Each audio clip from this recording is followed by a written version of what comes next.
So this is something furniture makers often overlook in the beginning. Photography. It's very important. If you are an incredibly talented furniture maker and you take so-so photos of your furniture or even crappy photos, they're probably not going to get noticed and they won't get published. If you're a so-so woodworker, but you take incredibly good pictures of your furniture, you're more likely to get published than the talented furniture maker. So they are important. A lot of these photos you see here, I had a professional photographer take those images. But every time I had hired a professional photographer and they would come out to the shop, I would pick their brains. I really tried to learn how to do it myself. And I've done, the last few years, I've done most of my photography, not all. And I don't claim to be an expert at it. I still have a lot to learn. But anyway, my new shop revisions in the bench room include a new photography area. Let me show it to you. So down at this end of the shop, I've added a backdrop.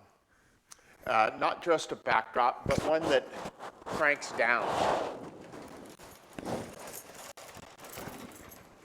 And it's got a space for 3. I've only got 2. This crank mechanism's Manfrotto.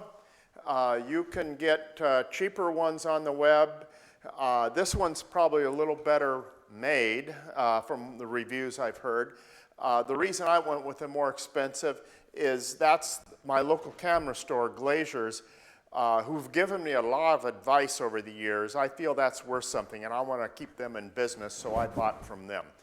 But anyway, this is really neat. What I used to do was lay down cloth, and that was a mess. You know, it had all these wrinkles in it. It was hard to, you couldn't just put it away and not get wrinkles in it. It always had wrinkles, and either ironed them out, steamed them out rather, or took them out in Photoshop. Either way, it was time consuming. So this I've showed you in a previous video. This is all my soft boxes and tripods and a few other things. They're already assembled. The soft boxes are put together. That usually takes me a bit of time when I got to take them off the shelf, put them all together, and then I got to take them apart when I'm done doing the photography. Now, they're just all up here. I just pull them down. We're ready to go.